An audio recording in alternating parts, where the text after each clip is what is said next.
आप बीच में डिस्टर्ब मत करिए। आप झूठ बोल रहे हो, आप पूरा झूठ बोल रहे हो। क्या बोल रहा हूँ? कि आप तो भाई नहीं भाई, छोड़ो तुम, बात छोड़ो। पहले ये झूठ बोलना है ना, समझाओ पहले। अरे उनका छोड़ो, धंधे इतना झूठ बोलते हैं। नमस्कार साथियों, इस वक्त मैं खड़ा हूँ सीलमपुर के ब्लॉक में। सीलमपुर का नाम सुनते ही लोगों के मन में आशंका गहराने लगती है, कहीं कोई गंभीर वारदात तो नहीं हो गई। और आपकी आशंका सच साबित हो रही है। कल रात को यहाँ पर यूपी एटीएस ने यानी कि एंटी टेररिस्ट स्क्वाड ने यहाँ पर एक सीक्रेट मिशन चलाया और यहाँ के लोकल पुलिस को सूचित किए बिना यहाँ पर एक रेड मारी, जहाँ पर पाकिस्तान का एक जासूस मोहम्मद हारून गिरफ्तार हुआ। मोहम्मद हारून के ऊपर आरोप है कि वह भारत की गुप्त सूचनाएं पाकिस्तान की एजेंसी AISI को भेजता था और पाकिस्तान उच्चाधिकारियों के साथ भी उसके करीबी संबंध बताए जा रहे थे। ये 20 से 22 बार पाकिस्तान एम्बेसी में गया। देखिए, ये है वो घर जहां से कल रात को यूपी ATS ने मोहम्मद हारून नाम के एक व्यक्ति को पकड़ा।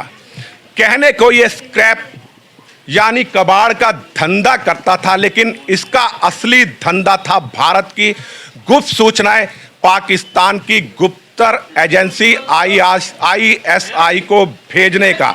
ये यहाँ के लोगों को, भाई साहब आप बीच में डिस्टर्ब मत करिए। आप पूरा झूठ बोल रहे हो। क्या बोल रहा हूँ? आप तो भाई नहीं भाई, छोड़ो तुम, बात छोड़ो। पहले ये झूठ बोलना है ना, समझाओ पहले। अरे उनका छोड़ो, धंधे इतना झूठ बोलते हैं। धंधा यह है हारून की अम्मी, जो कैमरा देखते ही मुंह छुपाने लगी और कुछ भी बोलने से कर दिया इनकार। और यह है वह भाई जो मुझे धमकियां दे रहा था, लेकिन अब कैमरे के सामने बोलने से कर रहा है इनकार। ब्लॉक में और कल रात को यहाँ पर यूपी ATS यानी एंटी टेररिस्ट स्क्वाड ने यहाँ पर एक सीक्रेट मिशन चलाया और इस घर में रहने वाले शख्स, जिसका नाम मोहम्मद हारून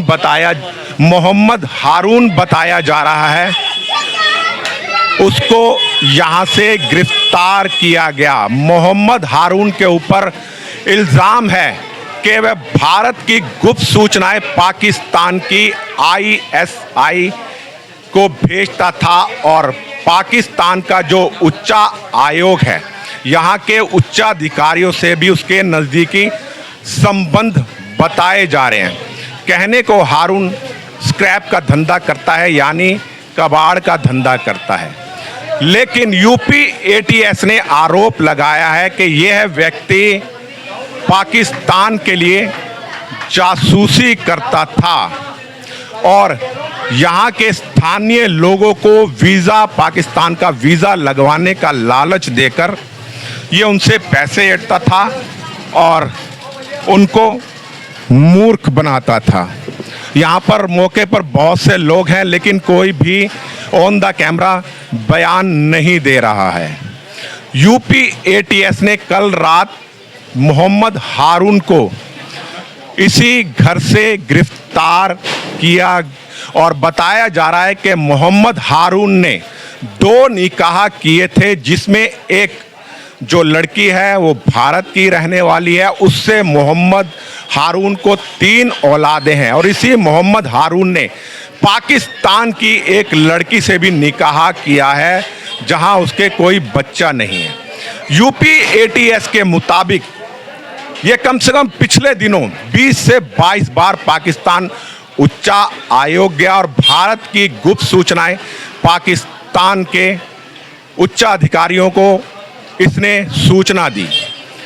और जैसा कि बताया जा रहा है कि इसके पास अनगिनत प्रॉपर्टी है, लेकिन जब मैंने उनके भाई से पूछा तो उन्होंने साफ इनकार कर दिया। उनकी अम्मी ने कहा कि बहुत गरीब है और इस मकान में किराए पर रहता है। यूपी ATS ने आखिर क्यों उठाया? आपने देखा होगा पिछले कई दिनों से 20 से 22 पाकिस्तानी गुप्तचर भारत की जमीन पर पकड़े गए हैं, जो भारत की गुप्त सूचनाएं पाकिस्तान को भेजते थे। इसमें जो प्रमुख नाम आया है वह ज्योति मल्होत्रा का नाम आता है, जो एक यूट्यूबर थी, वह भी गिरफ्त में है। लेकिन ज्योति मल्होत्रा का नाम तो सोशल मीडिया में सुर्खियों में लिया जा रहा है, लेकिन ऐसे तमाम लोग हैं जो स्लीपर सेल्स के रूप में काम कर रहे हैं और भारत की कई कॉलोनियों में रहते हैं। उनका नाम मीडिया पता नहीं किस वजह से दबा रहा है। कल ही वाराणसी का एक मदरसे में पढ़ाने वाला मौलाना भी गिरफ्तार हुआ है, जिसके ऊपर आरोप है कि वह भी पाकिस्तान को गुप्त सूचनाएं देता था। बहुत ही गंभीर विषय है। अब यह जांच में पता चलेगा कि मोहम्मद हारून पाकिस्तान के लिए जासूसी करता था या नहीं करता था। मामला एटीएस के हाथों में है और आगे क्या जानकारी मिलती है उसकी पल पल अपडेट मैं आपको देता रहूंगा। मैं राजेश भसीन, संवाद नेशन के साथ, सीलमपुर के ब्लॉक से।